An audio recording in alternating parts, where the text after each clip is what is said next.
todos vosotros. Muchísimas gracias por el interés que habéis mostrado en estar hoy en este webinar que organizamos Andema, llamado Los secretos de la adaptación de los nuevos planes de igualdad.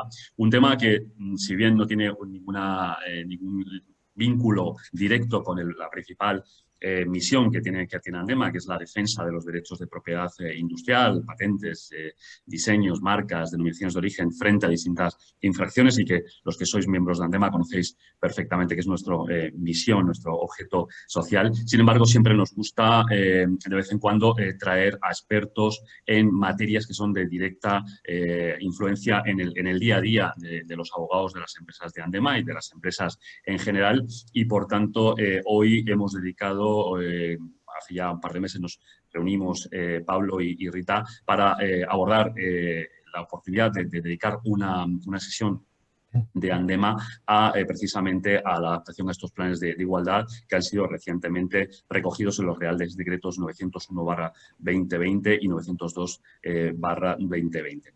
Hoy nos acompañan tres expertos en la materia. En primer lugar, hablará Pablo Bernal, luego Rita Fernández Cigares. Ambos son socios de Ever5 Abogados, un despacho especializado en derecho laboral de reciente creación, si no mal recuerdo, junio de este año.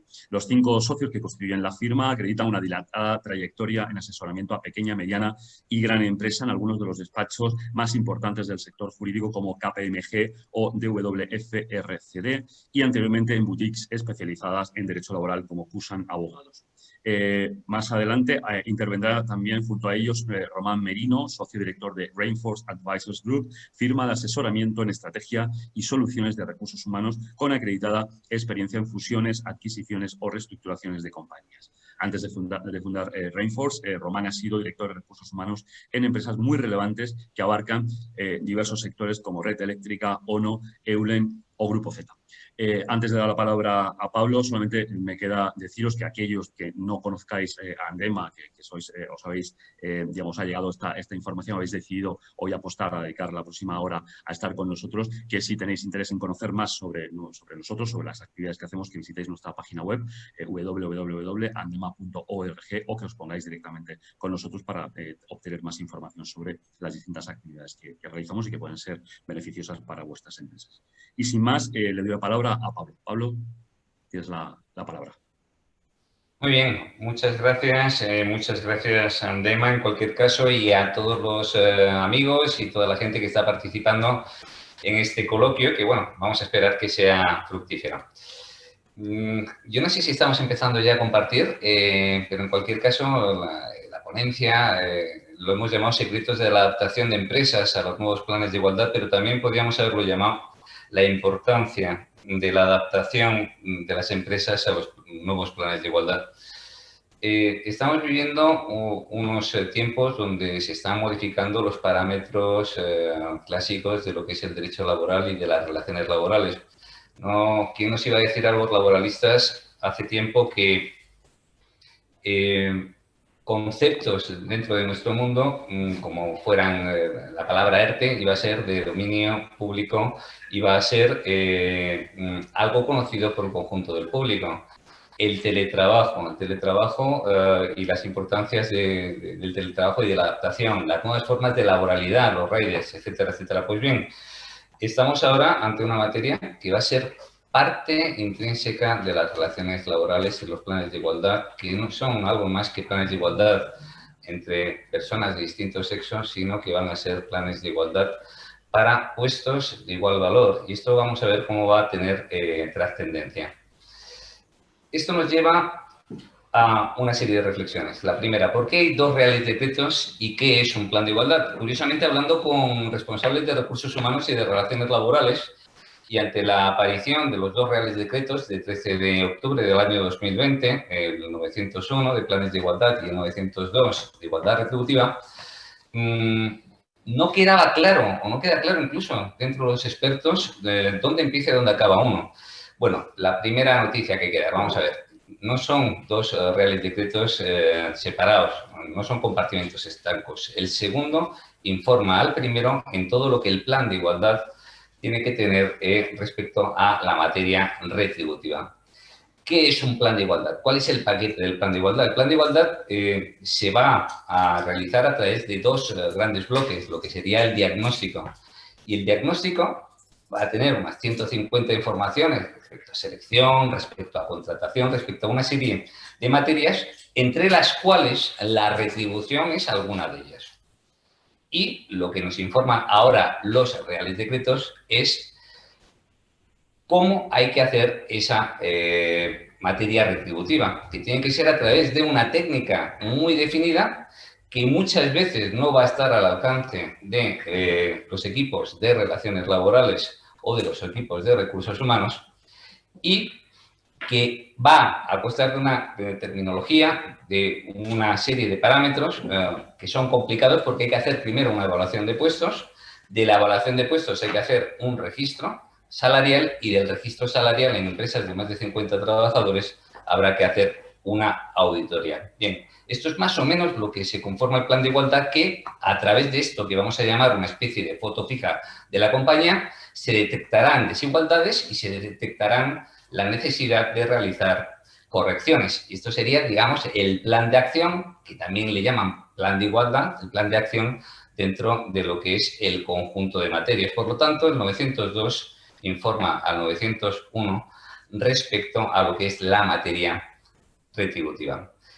Segunda reflexión que hay que hacer, la importancia de una materia que dentro del mare magnum legislativo de repente nos ha sorprendido a juristas y nos ha sorprendido a los profesionales de las condiciones y de las relaciones laborales porque se derivan una serie de obligaciones y una serie también de derechos que no eran esperados y que habrá que dimensionar muy bien los equipos para poder afrontarlos.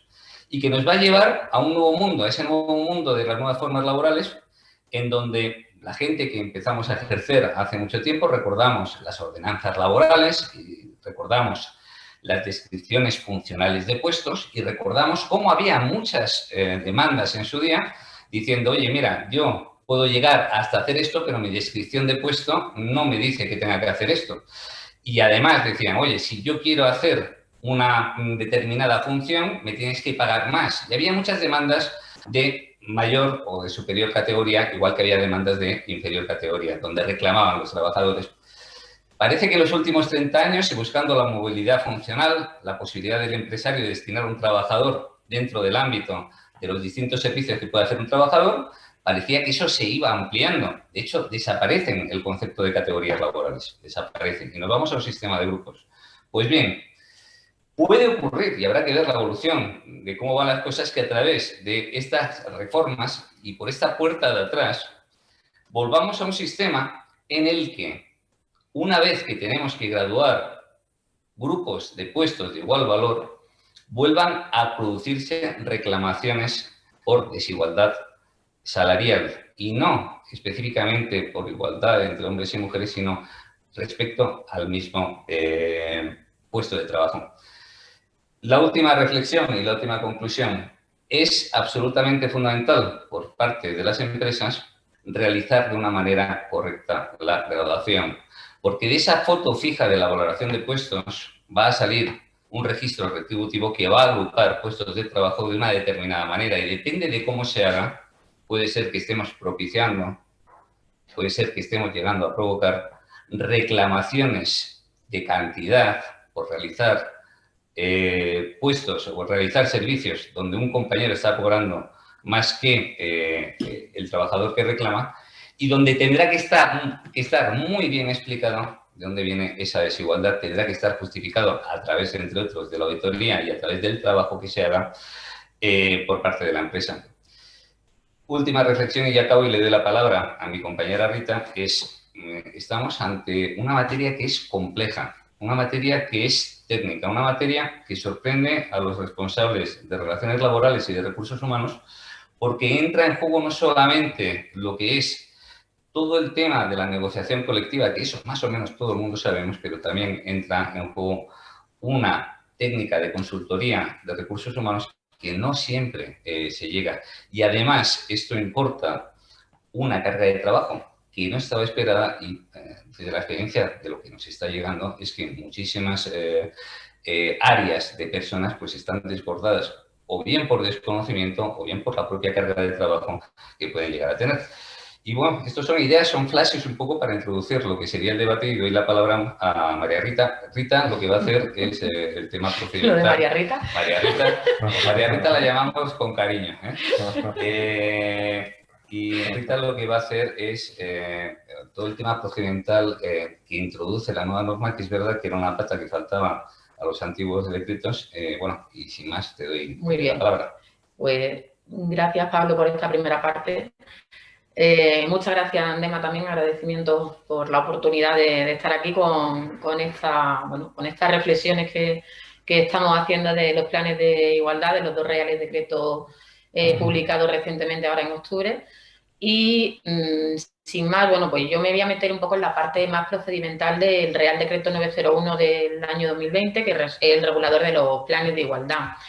Primero sí que quería hacer una reflexión en este sentido y un poco al hilo de lo que comentaba precisamente antes Pablo.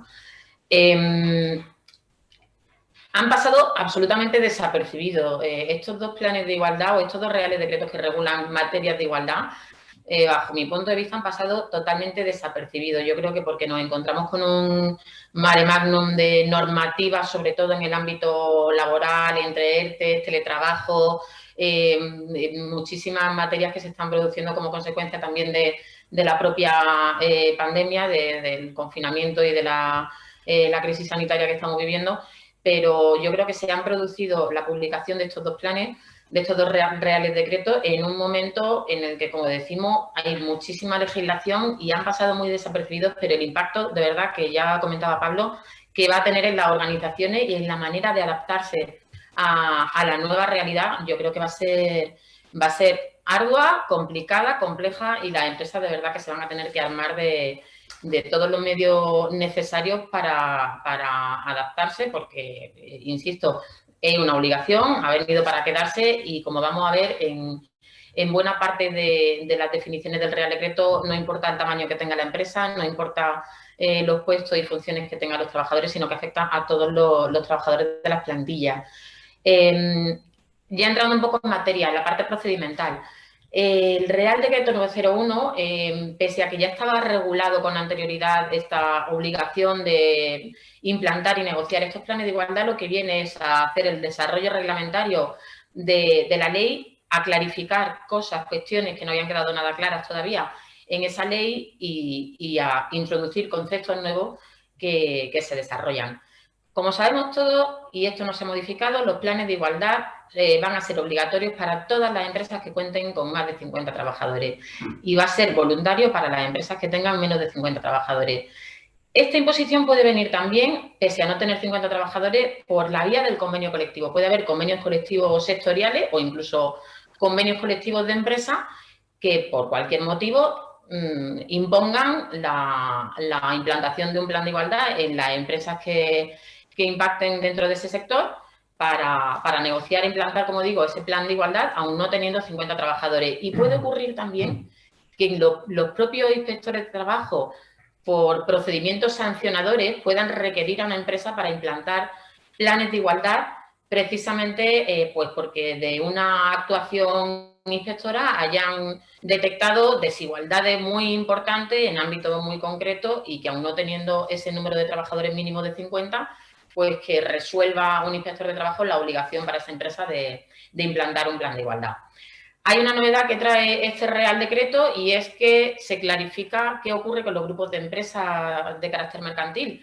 Bueno, pues los grupos de empresas mercantiles va a haber esa posibilidad de negociar un único plan de igualdad para toda ella o para todas aquellas empresas que se quieran adherir a ese plan de igualdad. Sin embargo, como ha comentado Pablo y ahora más tarde explicaremos, dentro de las 2 patas que conforman los planes de igualdad, la pata analítica, la pata de analizar todos esos indicadores cuantitativos y cualitativos que lo conforman, será individual por cada empresa. Lógicamente, yo entiendo que la justificación a esto es que cada empresa tiene su propia idiosincrasia y su propia problemática diferente, que requiere de un análisis exhaustivo de cada una de ellas individualmente considerada. Por otra parte, viene a clarificar también el Real Decreto de qué manera se tienen que computar los trabajadores. Es decir, ¿Cómo sabemos si hemos llegado al umbral de 50 trabajadores? Pues incluyendo toda la tipología de contrato existente en la empresa, incluidos los trabajos de puesta a disposición por las empresas de trabajo temporal. Es decir, hay que contar con los fijos discontinuos, con los indefinidos, con los temporales, con los a tiempo parcial, absolutamente toda la tipología de contratos que se encuentren en la empresa. Y en relación con los contratos temporales, lo que nos viene a decir la norma es que, aunque se hayan extinguido al momento de hacer el cómputo, hay que analizar todos los existentes dentro de los 6 meses anteriores y a cada 100 jornadas de trabajo temporal adjudicarle un contrato de trabajo. Es decir, lo que nos ha venido un poco a decir la norma o a asimilar es el cómputo de trabajadores que realizan las empresas a la hora de realizar los censos electorales para realizar las elecciones a representantes de los trabajadores en los centros de trabajo o en las propias empresas. ¿Cuándo hay que revisar estos umbrales? Bueno, pues las empresas deberán que estén ahí un poquito al límite de si están en 50 o no están en 50, tendrán que hacer esta revisión de umbrales el último día de junio y el último día de diciembre todos los años para verificar si se encuentran en esta obligación. En cuanto a la negociación o adaptación a los planes de igualdad, se establecen los plazos en el artículo 4. Aquí lo que tenemos es que desde hace ya un tiempo las empresas de más de 100 trabajadores a día de hoy ya tienen que tener un plan de igualdad, eso ya es impepinable. A día de hoy tienen que tener ya publicado y registrado su plan de igualdad, si bien por todo esto que estamos contando y en relación sobre todo con la auditoría retributiva y la valoración de esos puestos de trabajo, las empresas se van a tener que adaptar en esta parte que no estaba anteriormente incluida. ¿Y cómo se van a adaptar? Pues en un plazo de un año desde la vigencia desde la entrada en vigor del Real Decreto. Los últimos artículos del Real Decreto lo que nos vienen a decir es que entra a los 3 meses de la publicación. Se produjo la publicación el día 14 de octubre, pues el 14 de enero del 21 entra en vigor. A partir de ahí, dentro del año siguiente, todas las empresas que ya cuenten con plan de igualdad tienen que adaptarse a estos dos nuevos Reales Decretos, a este Real Decreto. En las empresas entre 100 y 150 trabajadores, la obligación viene hasta el 7 de marzo del año 2021. Estos faltan todavía 4 o 5 meses para ello, con lo cual hay empresas que se están ya poniendo al día para llegar a esa fecha con sus planes de igualdad y recomendación, si pueden, desde este momento que ya se sabe que va a entrar en vigor este Real Decreto, recomendaciones que lo hagan ya adaptado a la nueva normativa porque no parece tener mucho sentido que hagan un plan de igualdad para luego adaptarse, o bien que si van un poquito con la prisa y no llegan a tiempo, yo creo que es importante que sí que tengan implantado su plan de igualdad en fecha y continúen con esa labor de adaptación de manera que un inspector de trabajo se le pueda realmente acreditar, oye, mira, yo el plan de igualdad ya lo tengo y ahora lo que me queda es la adaptación, ¿vale? Y para empresas de entre 50 y 100 trabajadores, como la obligación de la implantación de estos planes de igualdad no es hasta marzo del año 2022, efectivamente hasta esa fecha ya da tiempo de sobra para hacerlo con esta nueva normativa que os estamos comentando. En esas empresas que por primera vez lleguen a los umbrales de 50 trabajadores y que por lo tanto tengan esta obligación de negociar planes de igualdad, deberán constituir la comisión negociadora dentro de los 3 meses siguientes al nacimiento de la obligación, es decir, de llegar a estos 50 trabajadores. Cuando sea la Inspección de Trabajo la que por resolución imponga la implantación de un plan de igualdad, pues en la resolución vendrá la fecha en la que tenga que estar publicado y negociado el plan de igualdad, y las que estén impuestas por convenio colectivo, pues o bien vendrá establecido el plazo en el propio convenio y, si no viene establecido, será a los 3 meses desde la publicación del convenio colectivo que obligue a la publicación y a la negociación de los planes de igualdad. ¿Cuál es la obligación? Pues yo creo que este es un aspecto bastante importante y yo creo que modifica un poco lo que teníamos hasta ahora. La obligación es de negociar, de aprobar, de registrar y de publicar los planes de igualdad en el plazo de un año desde que nace la obligación. ¿Qué ocurre si no hay acuerdo? Bueno, pues al establecerse ahora un plazo de un año como máximo para tener terminada esta obligación, lo que entendemos, y así se dice también en el artículo 11 del propio Real Decreto, es que se va a poder permitir publicar planes de igualdad sin acuerdo. Yo creo que este aspecto es importante porque al final, cuando nos ponen obligaciones de manera legal y hay que aplicarlas por parte de la empresa en compañía y de la mano, en este caso, de los representantes de los trabajadores, yo creo que es bastante conveniente y viene a tasar y a establecer unos plazos. Aquí, lógicamente, hay que tener unos plazos, porque si no, al final nos pasa como nos pasó en una empresa hace un montón de años, que estuvimos 7 años negociando el plan de igualdad y al final no llegamos a ningún acuerdo. Y el inspector al final nos dijo, no, oye, publicarlo, vosotros está clarísimo que lo habéis intentado de todas las maneras y no habéis alcanzado acuerdo. Con lo cual, al año de estar negociando y aprobando, de estar negociando y el plan de igualdad con la representación, si no se ha alcanzado un acuerdo, se registra. ¿De qué manera? Bueno, pues eso es lo que habrá que ver también, porque a nosotros nos ha pasado el año pasado, que hemos estado durante un tiempo bastante prolongado de negociación de un plan de igualdad, no hemos llegado a un acuerdo y en la reunión del desacuerdo, al final lo que hemos hecho es establecer las dos partes los motivos de por qué no hemos llegado a un acuerdo y la empresa que al final es la que realmente tiene la obligación de implementar y de implantar ese plan de igualdad, lo que ha hecho ha sido publicar el último borrador que estaba acordado con la representación de los trabajadores. Es decir, se ha incluido la situación previa a la situación de bloqueo.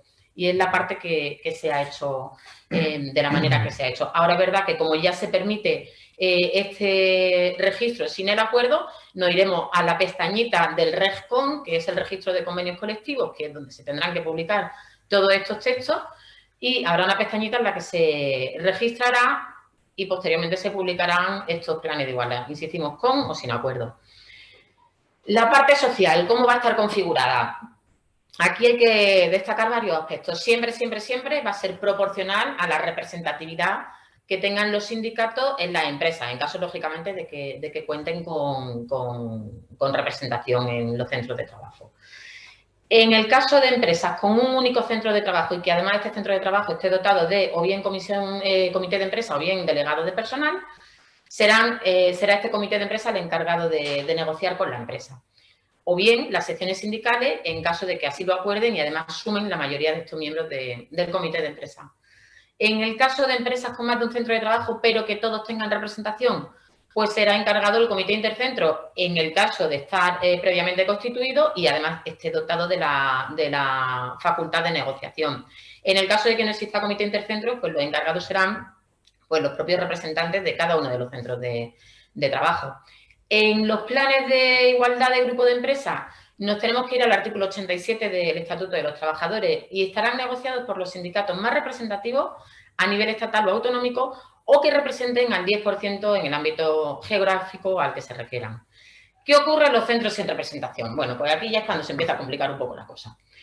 En los centros sin representación, es decir, que ninguno de los centros tenga representación de los trabajadores, se hará a través de una comisión ad hoc formada por los sindicatos más representativos que acudan a la llamada de la empresa en los 10 días siguientes a dicha llamada.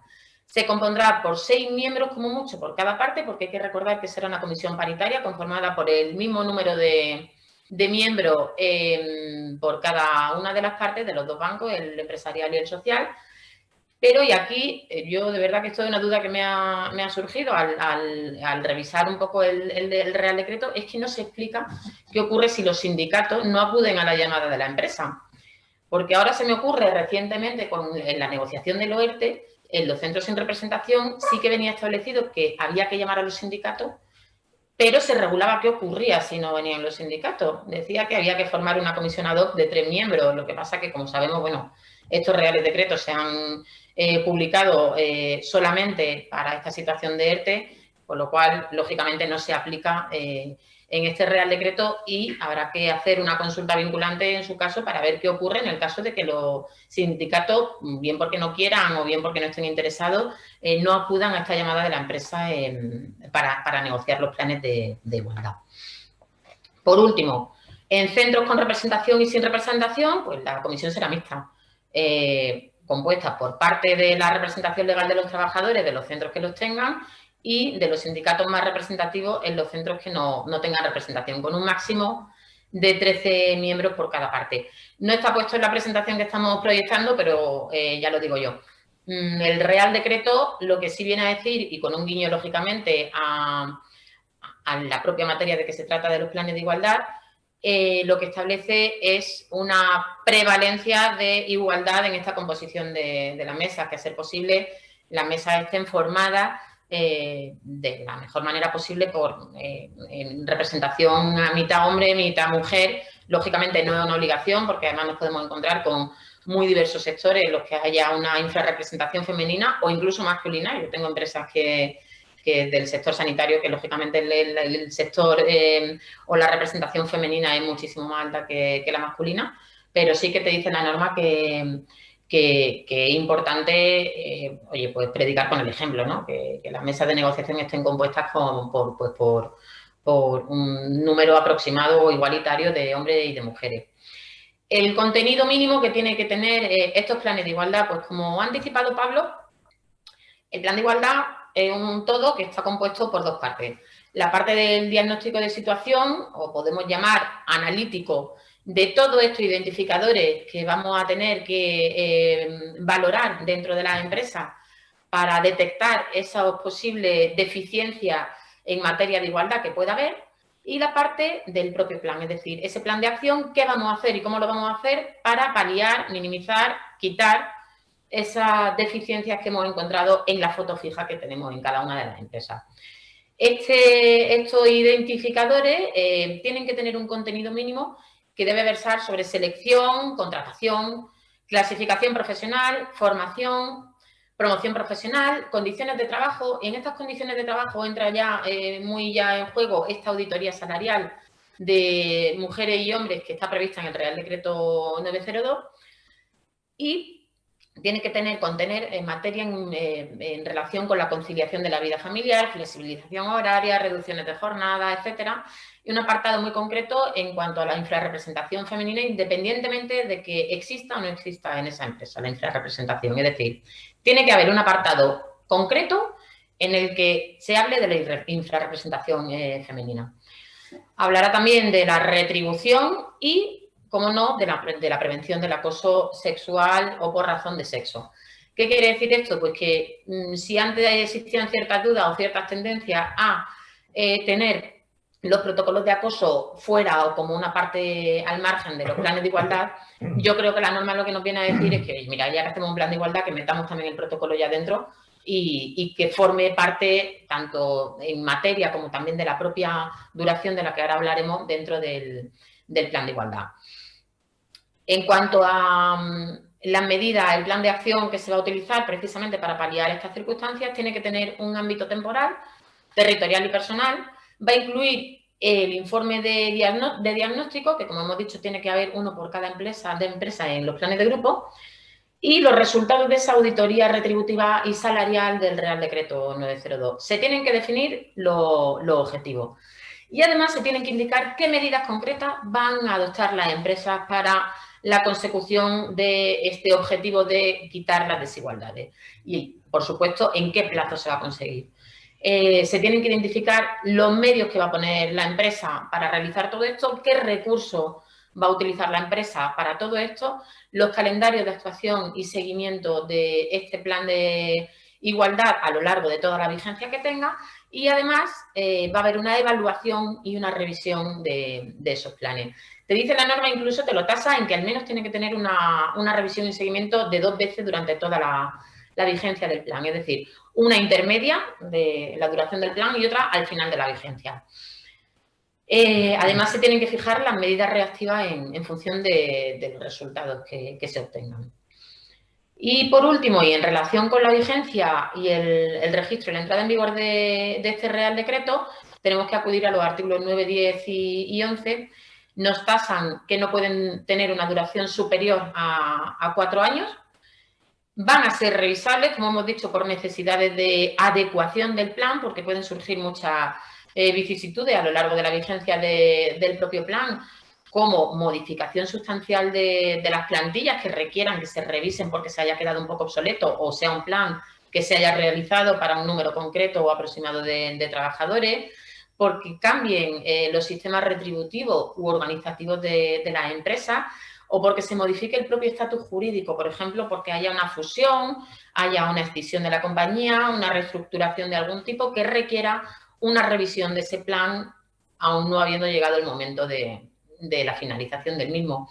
Como he anticipado, son planes que se registran en el registro de convenios colectivos, donde se habilita una pestañita concreta para estos planes de igualdad. Como también he anticipado, la entrada en vigor será el 14 de enero del 21 y desde entonces las empresas tienen 12 meses para adaptarse a esta nueva normativa.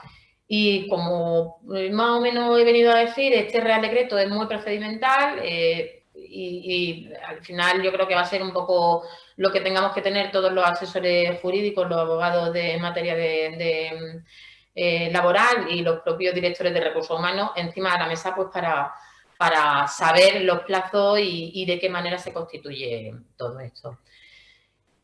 Segundo lugar, el Real Decreto 902 de este mismo año 2020, que regula la igualdad retributiva entre mujeres y hombres.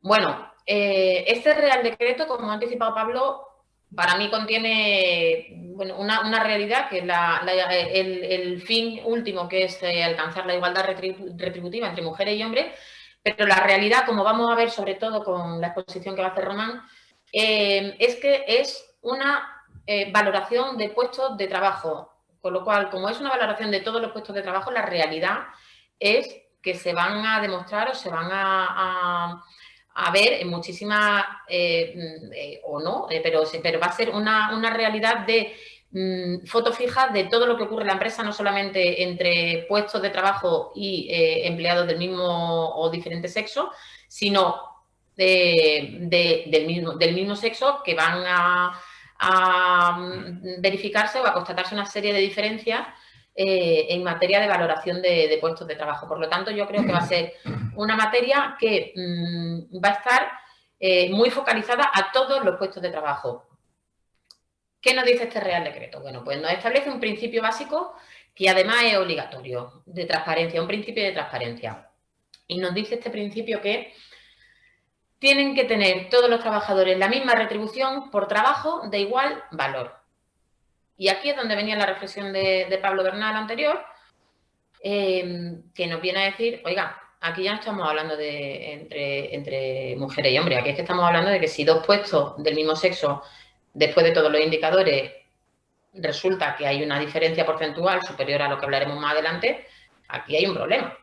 Por lo tanto, no estamos hablando de igualdad retributiva entre mujeres y hombres del todo. ¿Cómo se va a llegar a este principio básico? ¿Cómo se va a alcanzar? Pues a través de la valoración de los puestos de trabajo, a través de la obligación del registro retributivo, que ya está en el artículo 28 del Estatuto de los Trabajadores, y a través de esta auditoría salarial, que como concepto es novedoso dentro de este Real Decreto. La valoración de los puestos de trabajo, ¿cómo se va a realizar? Pues a través de unos factores que nos va a explicar Román, que van a evaluar los puestos, que lógicamente tienen que ver con la naturaleza de las propias funciones, de la cualificación reglada en relación con la actividad desempeñada, de la propia experiencia que acredite un trabajador en el puesto de trabajo que desempeñe y, lógicamente, en relación y en conexión con la actividad que realice. Y el Real Decreto establece otras condiciones, que es una relación no tasada, es abierta, y que pueden incluir pues, conceptos como la polivalencia, la responsabilidad, resolución de conflictos, que yo creo que a lo mejor van a ser las que puedan desigualar justamente cuando nos encontremos ante puestos muy, muy parecidos. Yo creo que esos factores de polivalencia, responsabilidad, capacidad de organizar, etcétera, pueden ser los que determinen estar en un nivel o en otro de valoración. Estos criterios, además, deben obedecer a una adecuación a la actividad en concreto, es decir, no todos van a valer para todas las actividades, sino que irán en función de la actividad que se concrete. Tienen que incluir todos los factores sin excluir ninguno de los que se acuerden, y además se han de tener en cuenta los factores sin valoraciones sociales ni tampoco estereotipos de ninguna clase. De ahí la valoración, como decimos. En cuanto al registro retributivo, ya es una obligación constatada en el artículo 28 del Estatuto de los Trabajadores e incluye obligación para todas las empresas. Aquí ya no estamos hablando ni de número de trabajadores ni de personal fuera o dentro de convenio. Aquí estamos hablando de obligación de registro retributivo para todas las empresas del tamaño que sean, y además afecta a toda la plantilla, incluidos altos directivos, incluyendo cargo y mando intermedio, incluyendo todo el personal de fuera y de dentro del convenio colectivo, todo. Han de incluirse medias y medianas de todos los conceptos salariales y extrasalariales y desglosado por grupos profesionales y puestos de trabajo de igual o similar valor. Aquí la representación legal de los trabajadores, como no podía ser de otra manera, va a jugar un papel muy importante porque tiene derecho a conocer el contenido íntegro de este registro retributivo y, además, en el caso de que no exista representación de los trabajadores, los propios trabajadores van a tener derecho a conocer parte de este registro, pero no en el detalle que tiene la representación, sino a conocer las diferencias porcentuales que se detecten entre mujeres y hombres. Este deber de consulta a la RLT ha de hacerse con una antelación mínima de 10 días a la elaboración del registro, que habrá de hacerse como mínimo con carácter anual. En el caso de que tras la valoración de los puestos de trabajo se realice la auditoría salarial y al constatar el registro retributivo se detecten que existen diferencias porcentuales entre mujeres y hombres superiores al 25%, lógicamente, dentro del mismo puesto o del mismo puesto de trabajo, habrá que explicar por qué existe esa diferencia. ¿De acuerdo? Por último, la auditoría salarial, como hemos dicho, tiene la finalidad de comprobar que los registros cumplen con el objetivo de alcanzar esa equidad que va persiguiendo el Real Decreto. Es obligatorio solamente esta auditoría salarial para todas las empresas que tengan obligación de tener un plan de igualdad, por lo tanto, y en nuestro Real Decreto del 901, obligatorio y con los lapsos temporales que hemos hablado para todas las empresas de más de 50 trabajadores. Tiene que tener un contenido en cuanto a la estructura muy similar a lo que es un plan de igualdad. Podríamos decir que al final la auditoría salarial es un plan de igualdad dentro de un plan de igualdad, porque tiene que tener una parte analítica y una parte de plan de acción de cómo solventar esas desigualdades que se hayan detectado. Y el lapso temporal será para las empresas de entre 50 y 100 trabajadores, tendrán que tener esta auditoría salarial ya implantada a los 3 años desde la entrada en vigor. En empresas de entre 101 y 150 a los 2 años desde la entrada en vigor y en empresas de más de 150 trabajadores dentro del año siguiente, como hemos dicho, desde la entrada en vigor. ¿Qué conlleva todo esto? Pues, como siempre, sanciones por la inspección de trabajo en el caso de que las empresas no se hayan adaptado en los plazos y con los requisitos que están establecidos y que ahora en profundidad analizará Román. Y como hemos establecido, la entrada en vigor, a diferencia del Real Decreto 901, es de 6 meses en lugar de 3, con lo cual entra en vigor el 14 de abril del año 2021, lo que viene además a producir una serie de desajustes en relación con la entrada en vigor del 901. Pero bueno, ya lo iremos solventando según se vayan dando las circunstancias y vayamos viendo la problemática que surge. Así que yo ya sin más le doy la palabra a Román para que nos cuente todo este análisis del Real Decreto 902. Muy bien, muchas gracias, Rita.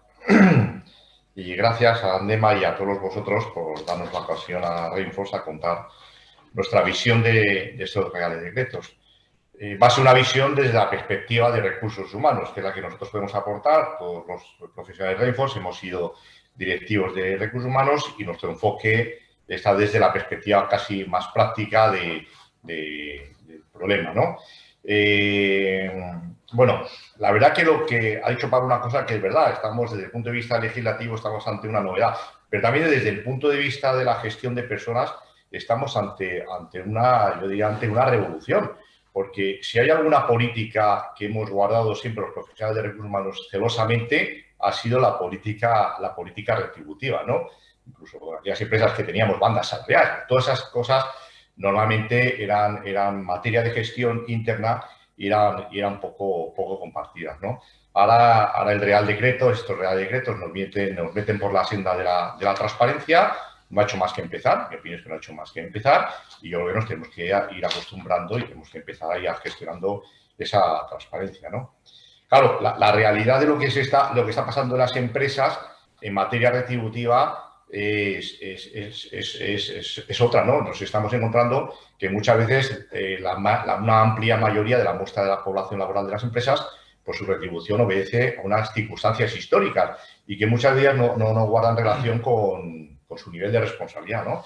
Porque nos encontramos empresas que son el fruto de absorciones de otras que tenían prácticas retributivas distintas, con salarios distintos. Nos estamos encontrando una inmensa mayoría de empresas que no tienen valoración de puestos de trabajo. Eso ya lo dice el Real Decreto. Dice, oye, aquí nos estamos encontrando esto es la clave de todo el sistema retributivo y hay que hacerlo, ¿no? Bueno, la inmensa mayoría de las empresas pues no tienen valoración de puestos de trabajo, ¿no? Y eso dificulta a la hora de posicionando salarios, ¿no? No tienen bandas salariales de referencia, ¿no? Para ir encuadrando, ¿no? Y bueno, la historia de las empresas en cuanto a contratación, promociones, demociones, pues también te está alterando la retribución que estás pagando, ¿no? Pues en los últimos años, con ocasión de la crisis del 2012 y todo lo que ha venido después, pues las prácticas retributivas en la contratación son de pagar menos de lo que se pagaba hace 10, 15 años, ¿no? Y eso está impactando en el esquema retributivo de una compañía, ¿no?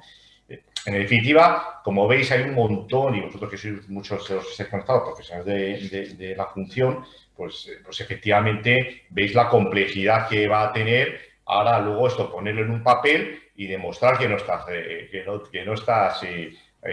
no tienes inequidades, ¿no? Porque muchas de ellas aparentemente sí las hay, pero en la realidad no hay ninguna práctica discriminatoria, sino lo que hay es fruto de una historia. Y eso hay que saberlo explicar y hay que saberlo poner en un papel, sobre todo de cara a todo lo que nos están obligando de registros, de auditorías y todas las herramientas e instrumentos a los que ahora me referiré, ¿no? El Real Decreto se basa fundamentalmente, hay 4 principios que para mí son determinantes, ¿no? Habla de la transparencia, que ya ha hablado también antes Rita, habla de la objetividad, todo lo que se haga tiene que ser muy objetivo, hay que intentar evitar a toda costa las decisiones subjetivas, tiene que ofrecer confianza, ahora es obligatorio dar mucha información a la representación de los trabajadores y esta información tiene que ofrecer confianza, ¿no? Y luego otro aspecto que es muy determinante es que se debe adaptar a la idiosincrasia, dice textualmente el Real Decreto 902, a la idiosincrasia de cada organización y cada sector en el que opera una compañía, ¿no? Con lo cual, podríamos hablar que de los instrumentos que regula el Real Decreto tenemos que estar hablando de un traje a medida, ¿no? Un traje a medida y que debemos de saber de la perspectiva de la consultoría, debemos de saber, y de la parte de la gestión de los recursos humanos, de los departamentos de recursos humanos, debemos de saber adaptar a la idiosincrasia de cada compañía, ¿no? Nosotros hemos hecho este esquema que veis en la presentación de lo que sería la lógica de implantación de todo este batiburrillo de obligaciones que muchas compañías nos han manifestado que no saben por dónde empezar, es verdad que es confuso. Creemos que este es el orden lógico y necesario que debe llevar este proceso de cumplimiento o adaptación, ¿no? En primer lugar, nosotros aconsejamos que primero se haga un análisis de la situación global para luego poder planificar todo lo que viene detrás, ¿no? Pues tenemos que analizar todas las políticas que están incidiendo en la retribución, deben ser objeto de un análisis previo a ver en qué situación se encuentra, ¿no? Tanto de por supuesto, la de compensación de la retribución, pero también la de clasificación profesional, la de evaluación del desempeño, pero las evaluaciones del personal también impactan la retribución, la de promoción, la de contratación, todas estas políticas debemos de analizarlas y debemos de ver qué instrumentos ya tiene implantada la compañía para poder definir esa estrategia. Y también, muy importante, poder definir la estrategia de participación de la representación de los trabajadores, ¿no? En algunas materias es obligatorio hacerles participar y en otras, no siendo obligatorio, de luego nuestro consejo es que es muy importante que les hagamos participar, ¿no? Sobre todo para darle mayor solidez jurídica a todo lo que se diseñe, ¿no? Porque el reglamento tiene sus ambigüedades, algunas partes todavía también están pendientes de desarrollo y bueno, estos instrumentos son instrumentos que tienen un calado de larga duración y no podemos estar rectificándolo constantemente, sino que tenemos que intentar que en su origen, en su arranque, sea lo más sólido posible y qué mayor solidez que intentarnos poner de acuerdo con la representación de los trabajadores, ¿no? Entonces, tras este análisis que nos va a servir para hacer la estrategia, el primer hito, el primer instrumento que hay que tener es la valoración de los puestos de trabajo. No, vete para atrás, vale. atrás, sí. La valoración de los puestos de trabajo. Luego me voy a detener en cada una de ellas, ¿no? ¿Por qué? Porque la valoración de los puestos de trabajo la necesitamos para luego poder hacer registro salarial. El registro salarial nos dice el Real Decreto que hay que agrupar puestos según su clasificación profesional o categorías y además por su valoración, por la valoración de los puestos. Si no tengo la valoración, no puedo hacer registro salarial, ¿no? Y ambos instrumentos son necesarios componentes de la auditoría retributiva. Para poder tener una auditoría retributiva, antes he tenido que hacer el registro salarial y la valoración, ¿no?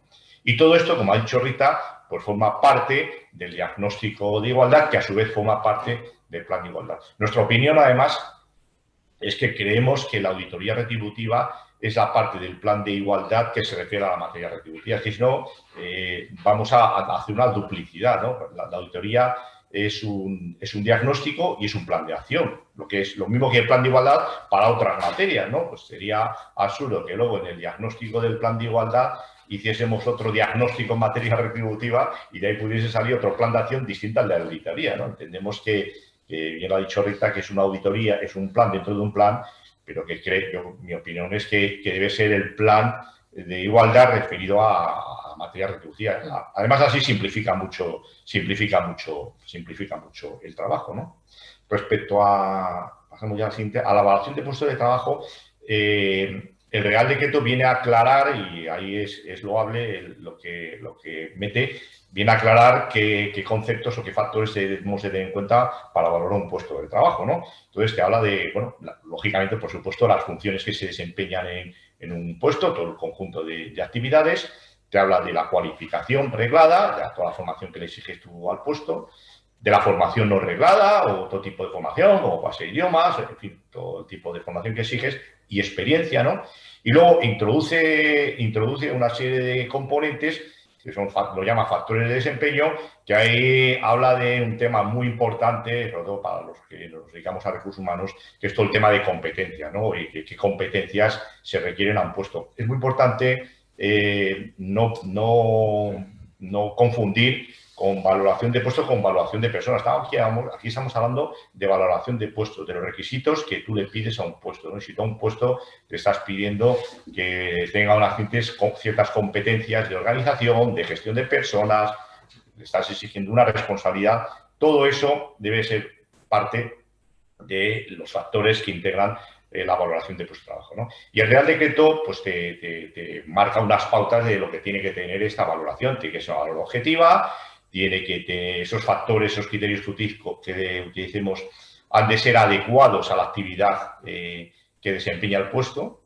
Y esto va a ser objeto de yo entiendo que va a ser objeto de mucha diferencia y discusión con la representación de los trabajadores, sobre todo cuando se emplean métodos de valoración muy estandarizados como hay en el mercado, ¿no? Hay una metodología de evaluación que están utilizándose pues, para valorar a lo mejor los puestos de, yo qué sé, de la Coca-Cola de Atlanta con una tienda de supermercados en Segovia, ¿no? Y hay métodos que utilizan los mismos factores para valorar estas dos realidades tan distintas, ¿no? Entendemos que ahí, con ese tipo de metodología, va a haber no pocas discusiones con la representación que puedan cuestionar si esos criterios que se utilizan en esos métodos son realmente los que hay que aplicar a su empresa y sobre todo a sus puestos, ¿no? Nosotros, desde nuestra perspectiva, ya hace tiempo lo vimos y tenemos un traje a medida de metodología de adaptarla a la idiosincrasia de la compañía, ¿no? Yo creo que cada día se van a empezar a desarrollar más este tipo de metodología de valoración con una capacidad de adaptación a las necesidades de cada compañía, ¿no? Porque son todas las cosas que dice el Real Decreto, ¿no? Y luego que ofrezca confianza, ¿no? Bueno, pues la confianza la puede ofrecer, luego los resultados también te lo van a cuestionar, ¿no? Pero también la manera que tú apliques eso, ¿no? Y en ese sentido entendemos que se va a desarrollar toda la disciplina de forensic y de desarrollo externo de valoración del puesto, precisamente para darle esa confianza a la representación de que esto lo habéis hecho vosotros, habéis hecho lo que os ha dado la gana, pues esto un poco, una manera de garantizar esa confianza a la representación, pues a lo mejor es su realización por una firma forensic externa la empresa, ¿no? Y el proceso de una evaluación de puesto de trabajo típico, que bien conocéis los profesionales humanos, pues es primero determinar los factores que van a incidir. La ponderación, esto no lo dice el reglamento, pero es pura lógica de cuando te habla de que se debe adaptar a la actividad. Pues no todos los factores van a pesar lo mismo en todas las compañías. Pues en una empresa pública, pues factores como la contribución a los resultados de la compañía, pues a lo mejor no tiene tanta incidencia como su importancia técnica en un desarrollo profesional de excelencia, ¿no? Que es lo propio de las empresas públicas, ¿no? Y sin embargo, en una empresa privada, pues la aportación a resultados de un puesto es determinante. Pues, a lo mejor pues, la ponderación que le das con un factor y a otro en una compañía es bien distinto, ¿no? Pues todo eso es un análisis previo que hay que hacer para adaptar tu metodología a la empresa, para que luego, cuando tengas que presentar todo esto a la representación, porque hay que presentarlo, pues es una de las obligaciones del artículo 64 de los Estatutos de los Trabajadores, pues tengas la mayor solidez posible en la metodología y en sus resultados, ¿no? Posteriormente, tienes que, con esa metodología, los factores, tienes que aplicar los costos y aplicar puntos, ¿no?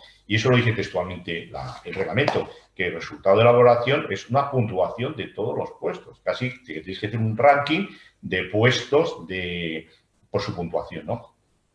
Posteriormente, habría que agrupar puestos de igual valor. ¿Por qué? Y eso lo apuntó antes Pablo muy bien, ¿no? Si yo me tomo la foto como sale, al final voy a tener pues a lo mejor 100 puestos. Si no agrupo, luego cuando me vaya al registro no voy a poder ni hacer comparativa, porque a lo mejor técnico de recursos humanos de selección, pues solo hay uno, ¿con qué comparo? Entonces ahí tienes que ir agrupando. Y luego además una cosa, que cuanto más desagregues tú, cuanto menos agrupes, más te vas cargando la polivalencia que se había conseguido en los convenios colectivos cuando hablaba de grupos profesionales, ¿no? Eso hay que tener mucho cuidado a la hora de presentar los puestos de igual valor.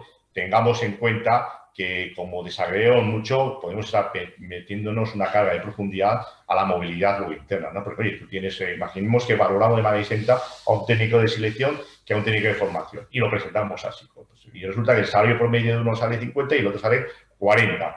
Mañana, cuando andemos cambiando de un lado para otro, pues posiblemente vengan con reclamaciones, oye, que me has pasado este puesto, que este puesto, el promedio cuesta más, porque ahora lo van a saber, porque van a tener esa información a la representación de los trabajadores.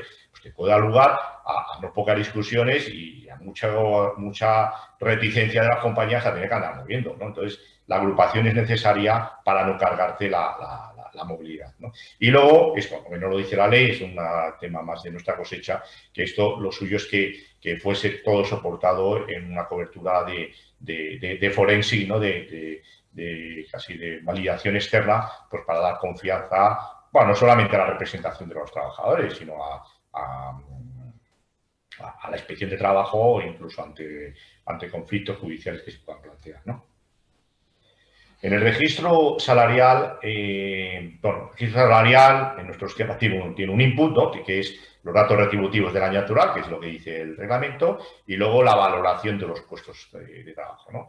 Ese es el input que tenemos en el registro salarial y primero, como he dicho antes, hay que aplicar una metodología. La metodología es primero analizar las circunstancias especiales, qué pasa con las ETTs, qué pasa con las reducciones de jornada, qué pasa con la gente que ha estado de IT, qué pasa con la gente que ha estado en ERTE, ¿no? Porque el Real Decreto te habla de la retribución real percibida. Bueno, si te vas a la literalidad, casi lo metes todo en un paquete y sacas promedio. Sería una barbaridad, porque estarías juntando gente de jornada completa con jornada parcial, ¿no? Y eso estarías totalmente distorsionando los valores, ¿no? Pues ahí tienes que poner un orden, explicarlo bien en tu metodología para cuando presentes el registro salarial a la representación, pues llegan a entender esas normas que tú te has implantado a la hora de configurar el registro. Ponemos ahí la Ley Orgánica de Protección de Datos en el sentido de que en grupos de comparación donde hay una infrarrepresentación de hombres o de mujeres, pues a lo mejor los datos tienen que estar sesgados, capados, porque si no puedes andar descubriendo el salario de algunas personas, ¿no? Y luego tienes que definir cómo agrupas conceptos, ¿no? Porque la ley, el artículo 28, antes hablaba que tú tenías que agrupar retribución fija separada de conceptos salariales y conceptos no salariales, ¿no? El Real Decreto también dice eso, ¿no? Pero es que además dice y por conceptos, ¿no? Ahí no queda claro de si también tienes que presentar datos comparados por conceptos. Claro, en empresas no voy a hablar de grandes compañías, pero empresas de 300 trabajadores nos estamos viendo que manejan más de 5 conceptos retributivos. La mayoría es además de convenio, que es que estás pagando lo que dice convenio. Como tengas que andar comparando por conceptos es una locura. Bueno, si quisiésemos no informar bien a la representación, yo lo presentaría por conceptos, no se van a enterar de nada, ¿no? Pero esto se hace para que se tenga una información fiable para tomar decisiones de resolver inequidades en materia retributiva, ¿no? Entonces hay que hacer una agrupación. Como el Real Decreto, además, que obliga a consultar todo esto antes de hacer el registro a la representación, pues creemos que es una ocasión magnífica para ponerse de acuerdo en esa agrupación. Y ya tener una agrupación que sea pacífica, que no te pueda discutir nadie que, oye, que tu agrupación es intencionada, es sesgada. No, mira, es la de pactar con la representación. He convenido que voy a agrupar todos estos conceptos a efectos de análisis y los voy a separar de estos. Y una vez esto pacífico, pues ya hay que hacer esto, meter la rueda de los Excel y empezar a sacar toda la información. Y esta información es una información estadística, tanto por cada grupo profesional categoría como cada puesto de igual valor, ¿no? Y hay que sacar el promedio, mediana, por conceptos, si en la manera que hayas acordado de agrupar y por género, ¿no? Y esto separando, como digo, por un lado, grupo profesional categoría, puede ser grupo profesional categoría del convenio o puede ser grupos profesionales que pacíficamente tienen implantadas las compañías. Nosotros en muchísimos clientes vemos que, bueno, que en el grupo profesional o nivel profesional de directivos, comité de edición, directivos, y eso es pacífico entre la compañía. Entendemos que esa es la presentación que habría que hacer, que es la que te da una información más fiable que la agrupación de los puestos que hace el convenio colectivo, ¿no? Y además de estos datos estadísticos, pues que aporta una justificación de las desviaciones por encima del 25%.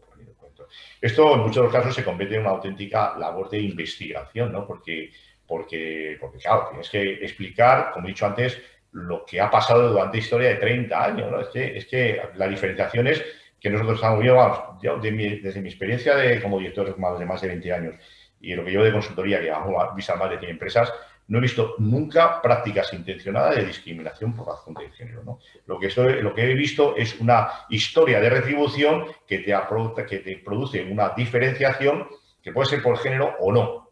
Pero bueno, si luego tienes mala suerte que es por género, pues tienes ahí la necesidad de justificarlo, ¿no? Y es ahí donde pues tendrás que hacer una función de investigación y explicar pues, que la diferenciación es, por lo digo, pues que viene de una historia que proceden de convenios colectivos distintos, en fin, pues todo lo que ha pasado a lo que me he referido antes, ¿no? Y que explicándolo, pues oye, pues creo que habría solventada esta obligación, ¿no? Y luego un tema que aconsejamos nosotros es que sería bueno que las empresas negociasen con la representación un protocolo de consulta, de cómo se accede a la información esta por parte de la representación y sobre todo la representación, cómo informa de esto a la plantilla, porque la información a la plantilla no es directa de la compañía, sino es a la plantilla de la representación. Y aquí, al tratarse de una materia muy sensible, donde además pues, enseguida salen las envidias, el morbo, todas esas historias que rodean la retribución, pues sí que es muy importante el intentarse dotar y acordar un protocolo de tratamiento de esta información tan delicada, ¿no?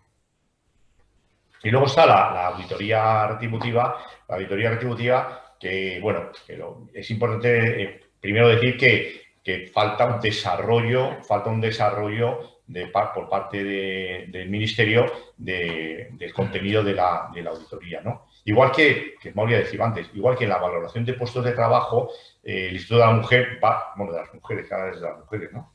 Han cambiado el nombre. No, sigue siendo el Instituto de la Mujer, ¿no? Yo creo. No, yo creo que ahora es de las mujeres. Sí, ¿no? Vale. Pues el Instituto de las Mujeres tiene que sacar un modelo de valoración. No es obligatorio utilizar el método de valoración de puestos que saque. Lo que sí que te dice el reglamento es que le da la presunción de que ese método cumple el Real Decreto. Y si no sigues ese método del Instituto de la Mujer, que habrá que ver cómo lo hacen, tú tienes que, en tu método de evaluación de puestos, tienes que demostrar que cumple los requisitos del reglamento, que es otro tema que es muy importante no olvidar, ¿eh? Y eso creemos que a lo mejor pues, en un buen instrumento donde pues, se puede justificar es la auditoría, ¿no? En la auditoría hay que hacer un análisis cualitativo y análisis cuantitativo, ¿no? En el análisis cualitativo tienes que analizar Todo lo que impacte en la retribución de políticas y prácticas entendemos que tiene que ser objeto de análisis dentro de la auditoría, ¿no? Y tienes que analizar las políticas retributivas y tienes que analizar todos aquellos procesos que intervienen en los que impacta la retribución, como pueden ser los procesos de contratación, los de promoción, textualmente dice el Real Decreto, los de revisión salarial, que se analiza cómo se hacen las revisiones salariales normalmente, porque el reglamento te habla de que te tienes que hacer una foto lo más completa posible. Y no hablamos de una foto estática, que es lo que te da el registro salarial, sino una foto dinámica, más de analizar las decisiones que está tomando la compañía en materia retributiva y si en esas decisiones se está produciendo algún sesgo discriminatorio, ¿no? Hay que meter aquí el método que se utiliza en la evaluación de puestos. Entendemos que es aquí donde hay que previamente demostrar que esa metodología de valoración se ha adaptado o está adaptado al reglamento.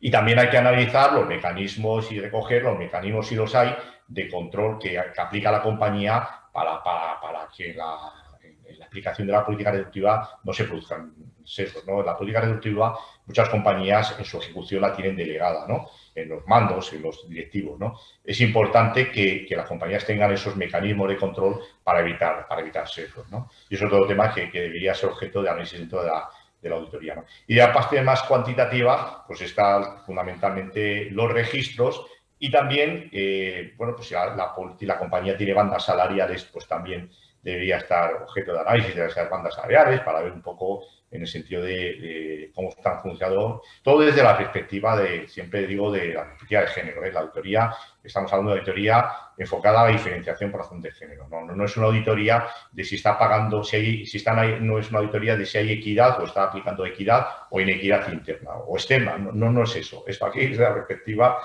perspectiva estrictamente de analizar desigualdad de género. Sí que es verdad, y lo han dicho Pablo y Rita, que el artículo 28.1 del Estatuto de los Trabajadores dice que 2 puestos de que hacen la misma función, de mismo valor, tienen que cobrar lo mismo. Y esto va a ser objeto de no pocas demandas, porque ahora se va a conocer el salario promedio de cada puesto, ¿no?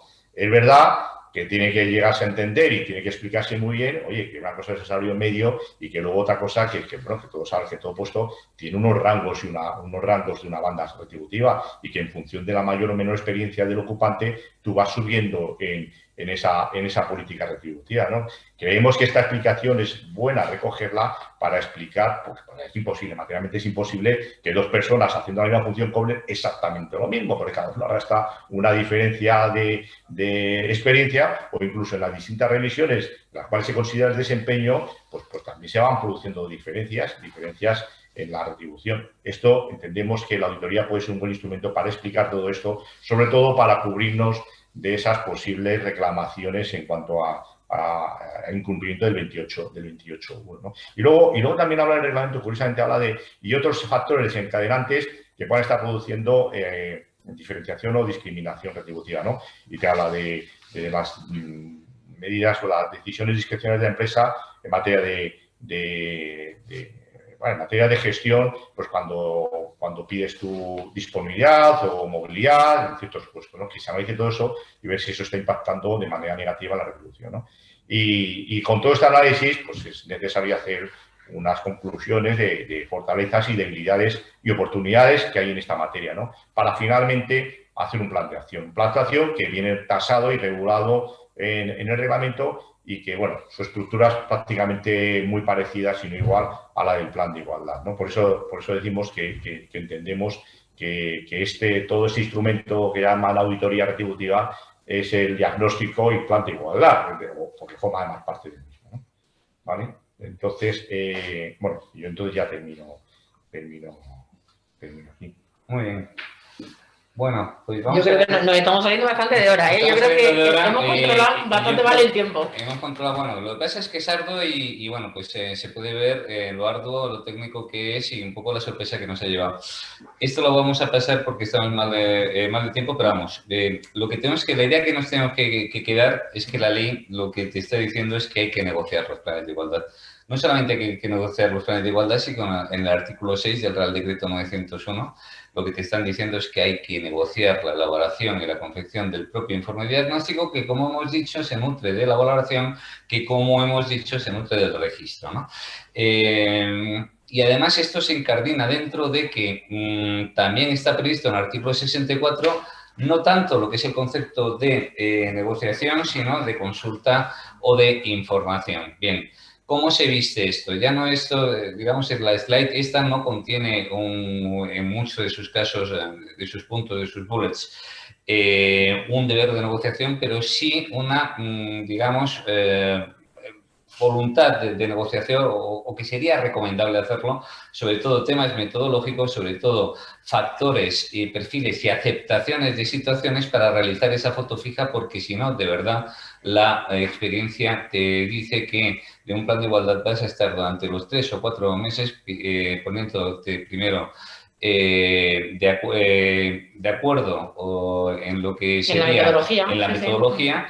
Y hay que superar esas suspicacias y, por lo tanto, el punto de partida hay que hacerlo de una manera rápida. En definitiva, lo que hay que negociar sería el plan de acción y habría que negociar todo lo que serían las medidas correctivas y, además, pues habría que dar información sobre esa foto fija. Vamos a pasar a la última, que serían, yo creo que, sí, las conclusiones, ¿no? Sí. Conclusiones. Hay un importante esfuerzo, como hemos visto, muy desconocido. Como ha dicho Rita, esta ley ha aparecido y nos ha sorprendido a todos respecto a la carga de trabajo para los departamentos y áreas de recursos humanos. Recursos humanos, relaciones laborales y compensación. Hay que realizar unas cuestiones que muchas veces estas áreas no se llegan. El informe de diagnóstico incluye una serie de aspectos de los que hemos estado hablando, pero también quiero que quede claro que lo que hemos estado hablando aquí es la parte retributiva, pero es que hay 150 indicadores que van mucho más allá de lo que se ha hablado, que es el tema retributivo. Estamos hablando de formación, estamos hablando de contratación, etcétera, etcétera. Y, en definitiva, estamos ante una actuaciones que va a cambiar el entendimiento de lo que son no solamente las condiciones de trabajo, sino lo que es la clasificación profesional. Va a tener consecuencias y también va a tener un enorme contenido respecto a lo que es las relaciones laborales y todo lo que es la información que se dan a los comités de empresa.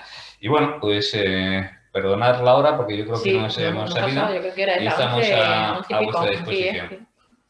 Bueno, pues muchísimas gracias a los tres. Yo coincido plenamente con lo que habéis dicho y que lo dijo Rita al principio. O sea, estos dos reales decretos han pasado completamente desapercibidos y la verdad que, a la vista de lo que habéis comentado, son de una tremenda importancia, una gran complejidad y requiere pues, bueno, pues de muchas horas de trabajo y de trabajo con especialistas, porque efectivamente la implantación en las empresas no va a ser nada fácil, ¿no? Bueno, son las 11:10, tenemos 50 participantes en este momento, lo cual quiere decir que habéis sido tremendamente, muy buenos a la hora de captar la atención de todos. El tema yo creo que lo requiere, pero lo habéis explicado con muchísima precisión y mucha claridad. Yo creo que es el momento para aquellos que tengáis preguntas que las podáis formular. Yo creo que había una reflexión de Carmen Fernández Olivares. Dice, es más que una pregunta, es una reflexión. Dice que entiende que ahora los departamentos de recursos humanos tendrán mucho más trabajo, debiendo incluir una ficha de cada trabajador donde ir explicando sus capacidades y currículum para justificar las retribuciones dentro del mismo grupo o categoría. Esto es así, ¿verdad? Entiendo que compartís esta reflexión de Carmen, ¿no? Sí, totalmente. Yo de la experiencia de lo que hemos estado hablando con los clientes es que se han sorprendido incluso sobre el propio dimensionamiento de sus áreas, ya no solamente por alcanzar el conocimiento, sino por poder llegar a todo este nuevo trabajo que de repente les ha venido de sopetón. Pero yo creo que incluso lo que es el foro que estamos aquí, 2 abogados y un consultor de recursos humanos, y nos faltaría quizás, en este caso, si lo auspicia también y lo completa Román, pues otra persona de compensación. Es decir, aquí lo que va a ser importantísimo es la coordinación. Posiblemente la coordinación depende de las empresas a través del Departamento de Relaciones Laborales o de Recursos Humanos, pero es verdad que vamos a meter equipos que hablan o que hasta ahora han venido hablando distintos idiomas, ¿no? Y eso es verdad que va a ser así. Muy bien, ¿hay alguna pregunta por parte de los asistentes? Directamente, tomad la palabra, aquellos que tengáis alguna pregunta y la formuláis.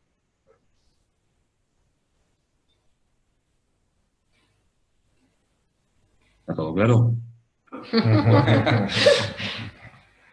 Reflexión, entiendo ahora mucho más el trabajo de no incluir una ficha de cada trabajador. Sí. No, yo, vamos, simplemente quería vincular lo que hemos comentado con algo que tratamos ya en una jornada de Andema en la época en la que, en la vieja normalidad, cuando todavía tenemos reuniones presenciales, sobre la ley de informes no financieros, ¿no? Que obligaba también a incluir en los informes no financieros, bueno, pues políticas de igualdad, ¿no?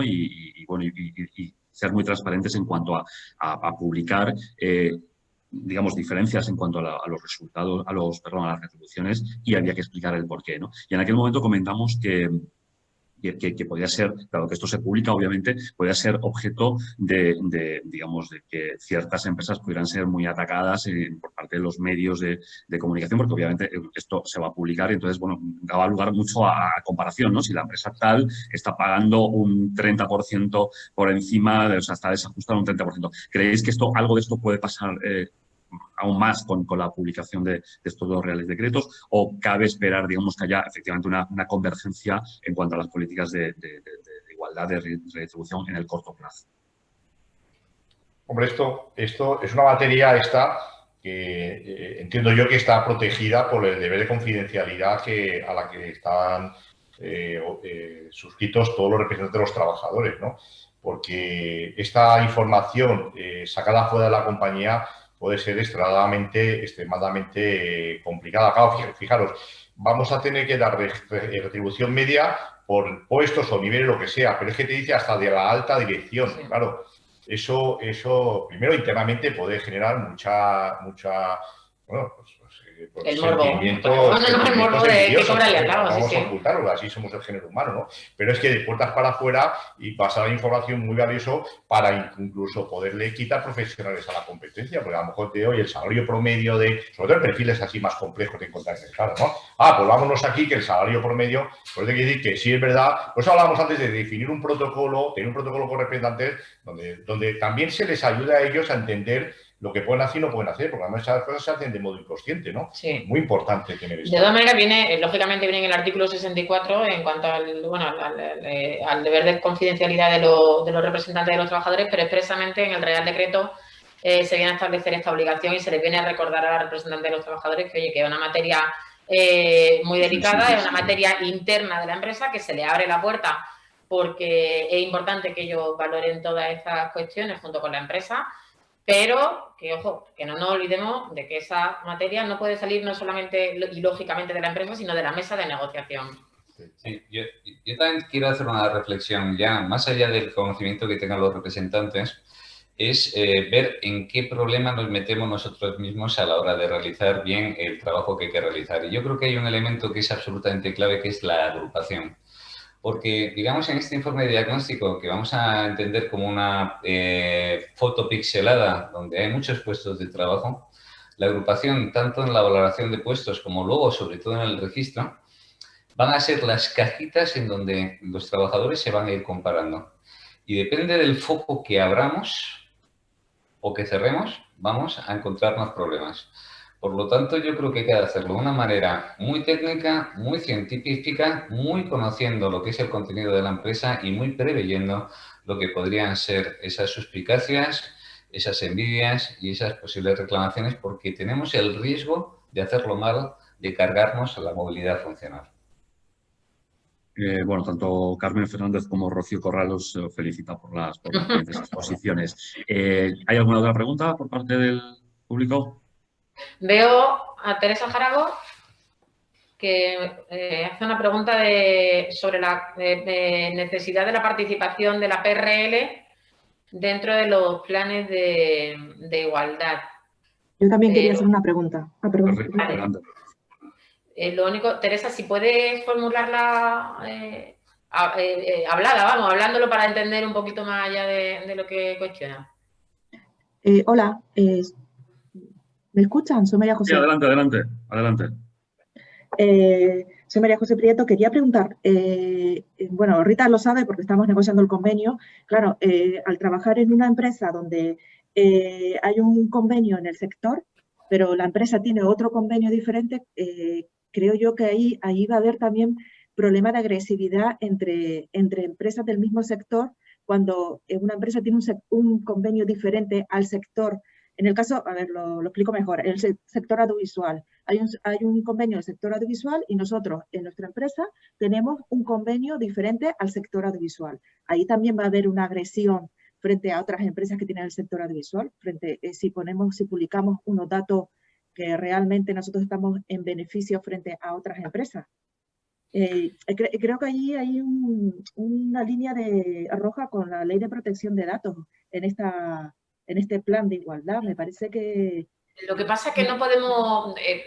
yo creo que hay que tener un poco de confianza también al igual que en otras muchas materias, que al final cuando negociamos ERES, cuando negociamos una serie de cuestiones, hay que tener confianza en que los datos que se le da a la representación de los trabajadores, insisto, de verdad no salen de ahí. Yo creo que son responsables en el 95% de las ocasiones.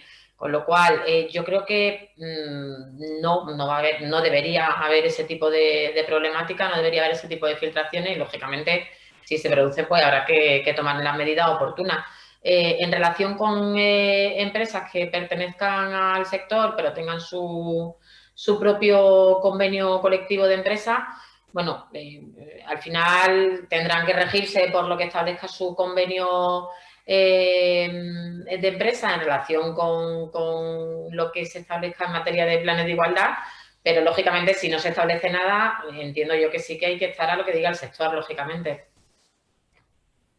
Muy bien, tenemos una pregunta de Roser Castelló. Dice, quisiéramos confirmar para las empresas que tienen más de 150 trabajadores y tienen ya el plan de igualdad implantado, si el plazo para la adaptación es de un año a partir de la entrada en vigor del Real Decreto 901/20, es decir, un año desde el 14 de enero. Sí, yo entiendo que así. La entrada en vigor es el 14 de enero del Real Decreto 901. Y lo que te viene a decir la norma es que las empresas que ya los tienen que deben adaptarse en el plazo de 12 meses. O sea, que yo entiendo que sí, que es un año contar desde el 14 de enero. Corregidme si me equivoco. No me ha parecido escuchar por parte vuestra en vuestras exposiciones sanciones que pueda haber en caso de que no se haya una implantación, no se haga una implantación dentro del plazo de un año. Sí, a ver, un poco no lo hemos querido meter como punto ni aparte porque daría casi para otro webinar. Pero lógicamente, pues como todas las infracciones en materia laboral y más en este caso, en materia retributiva y de igualdad, sí que va a haber sanciones. De hecho, ya las está habiendo para estas empresas que ya están obligadas y que por un motivo u otro no tienen todavía implantado el plan de igualdad, sí que hay sanciones al respecto. Otra cosa diferente, y en nuestra experiencia, es que yo siempre decimos lo mismo, empieza a tener algo que tú le puedas decir al inspector y le puedas acreditar que están negociando, aunque no lo tengas todavía alcanzado y no hayas llegado a ese plazo y te hayas excedido de ese año, que también se podrá, lógicamente, yo entiendo que se podrá pactar con la representación de los trabajadores prórroga a ese año, porque vayas viendo, oye, que es que me queda muy poquito para llegar al acuerdo, pues ocurre en la propia negociación de los convenios colectivos también, cuando llega el periodo final de la otra actividad, pues que se acuerda y se pacta prorrogar ese periodo. No dice nada la norma si es prorrogable o no es prorrogable, pero al final yo creo que tiene que operar un poco el sentido común en este sentido y tener siempre algo negociado, las actas, importantísimo, de negociación siempre, con recomendación siempre con la representación de los trabajadores, redactar actas y firmarla para luego en un momento dado, aunque no tengas todavía tu plan, decirle al inspector, oiga, que es que yo lo tengo, que es que estoy negociando, que me he pasado el plazo pero hemos acordado una prórroga o llegado el año que lo he terminado y que me voy porque no hay situación de bloqueo y no hay manera de que nos pongamos de acuerdo y lo voy a publicar. Muy bien, creo que había otra pregunta, ¿no? Antes decías tú, Rita. Sí, hay una de Teresa Jarago, pero que no termino de entenderla por si la puede decir hablada.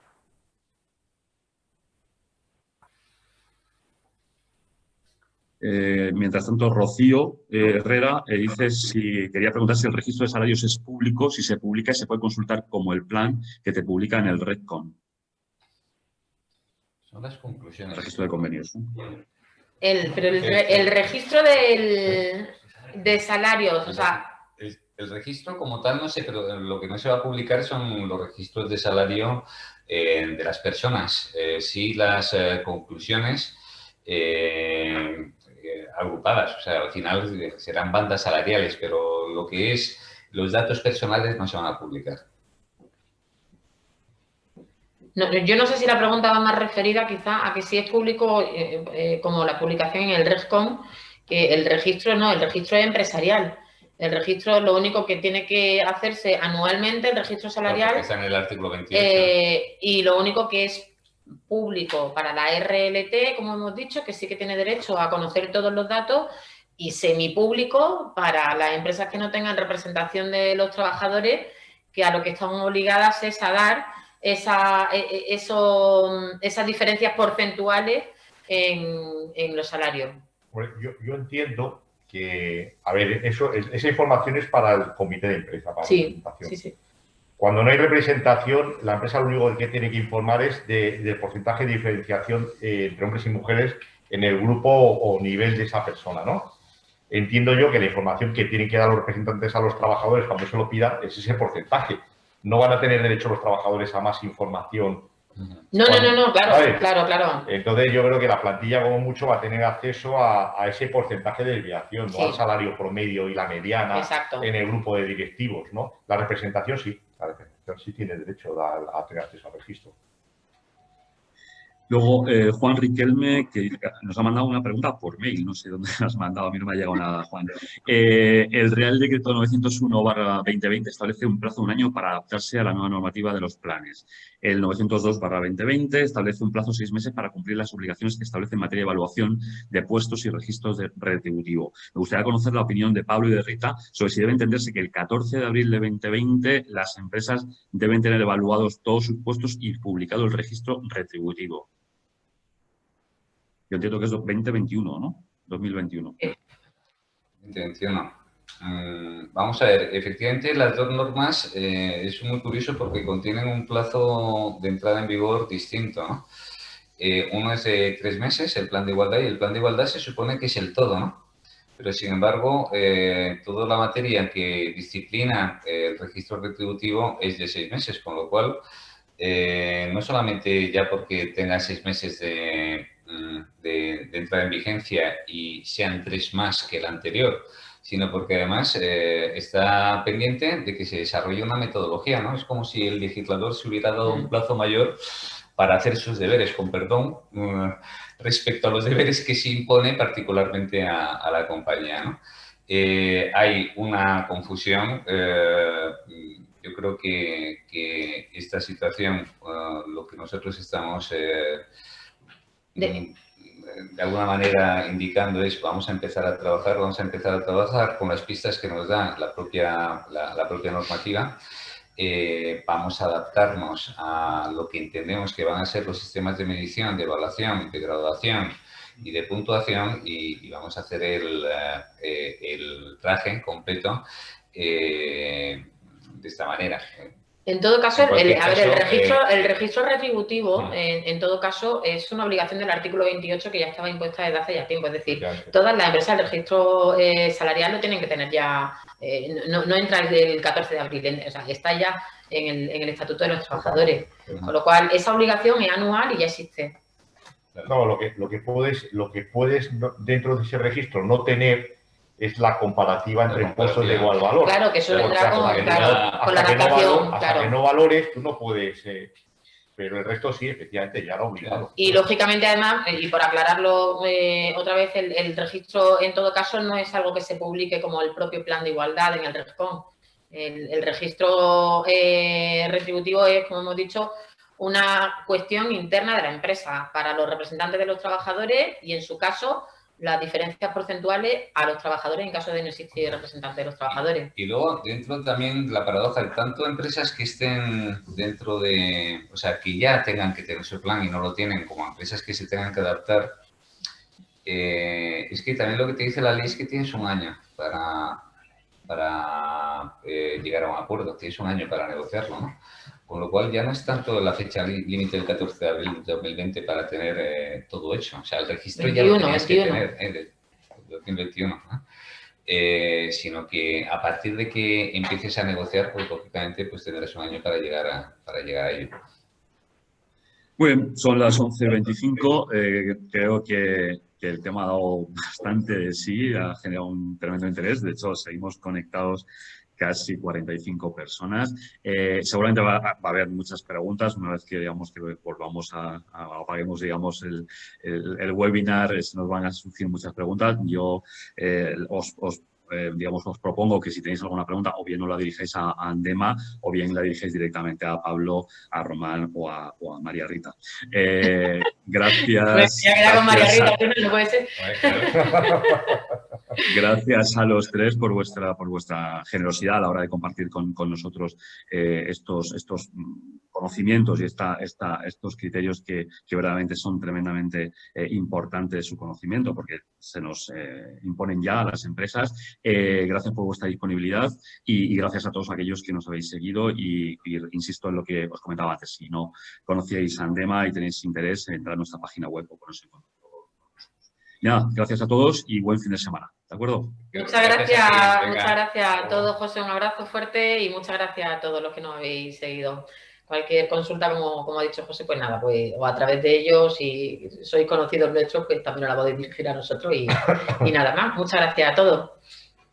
Hasta pronto. Bye, bye.